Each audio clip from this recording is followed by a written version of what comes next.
Hello, today we're going to talk about safety in the laser controlled area.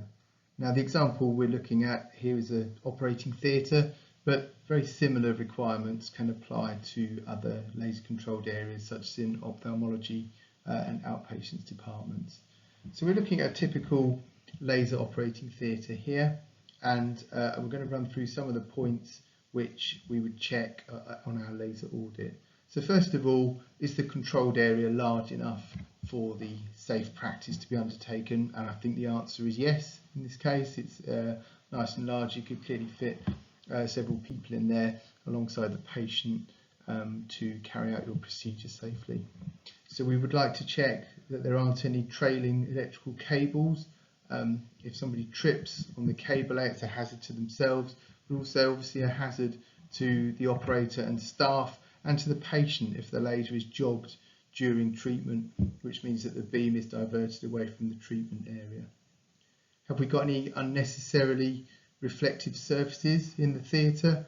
It looks quite good to me. There's a dressings trolley here, but that's a brushed steel, so it won't give you a very specular reflection from the surface. It will give you a diffuse reflection, and there's a bit of a brighter area on the foot of the bed there that might need some attention.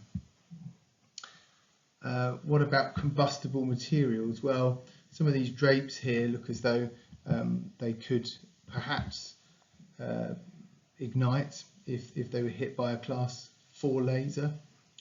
So we'd want to look at the area around the treatment. This is obviously an ophthalmology theatre.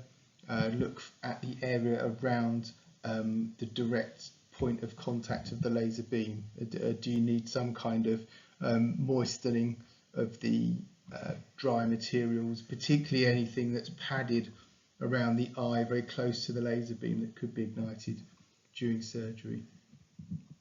We've got some windows and doors, and you can see there's a nice laser blackout blind on this large window here, and they've stuck a drape up there which will occlude the light from leaving. So although it's not a perfect laser blind, it will stop the laser from leaving the room.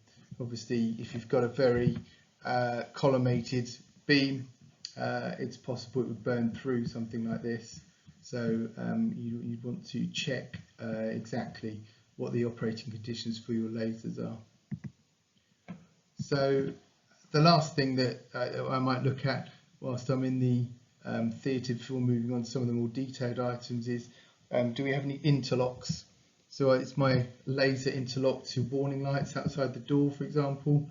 If it's not interlocked to the warning lights, how do I switch the warning lights on and off? Is there a switch on the wall? And if there is a switch on the wall, what is the procedure that's followed for making sure that the lights are illuminated each time the laser is used? Is that written into the local rules, and is it in your risk assessment? So we need to check that. Also, obviously, you may have the doors interlocked to the laser. So if somebody opens the door during laser surgery, the laser cuts out. It's very uncommon to see that in my experience, because it can be very hazardous for the laser to cut out in the middle of surgery. So in my experience, people don't do that. But what sometimes people do is to have magnetic locks on the doors, which mean that the doors can't be opened whilst the laser is activated, and that is a safer system to use.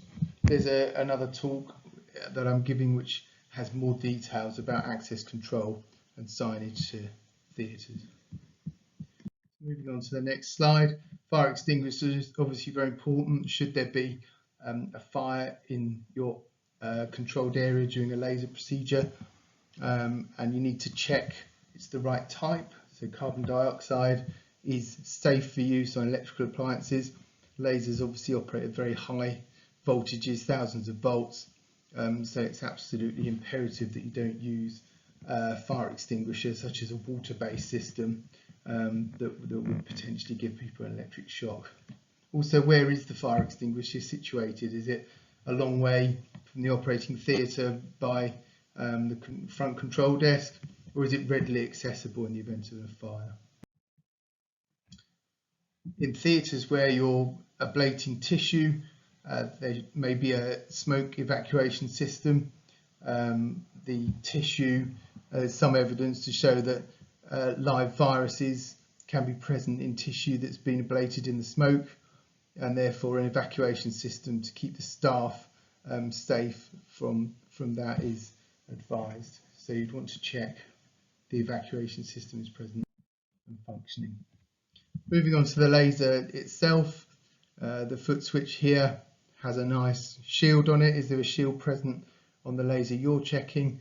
And that's to stop inadvertent firing of the laser by somebody standing on the foot switch if it was unshielded during surgery. Clearly you need to make sure the laser is only operated when it's pointing towards the area you're carrying out your procedure on the patient.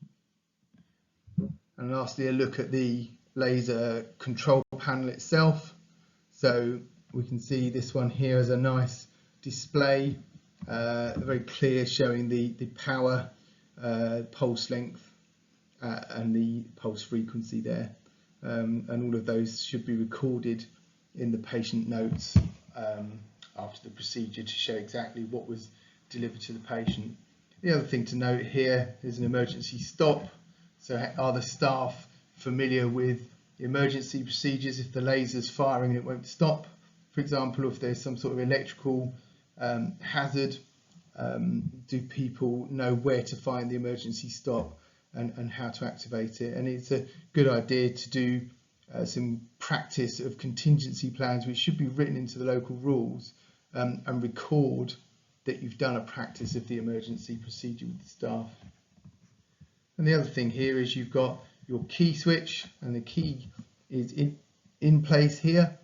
And you should make sure when you're not using the laser for a procedure or the laser is unsupervised, that the key is removed from the laser, and that means it can't be operated by an unauthorized person. When the key's not in the laser, it should be stored somewhere in a safe place where people can't access it.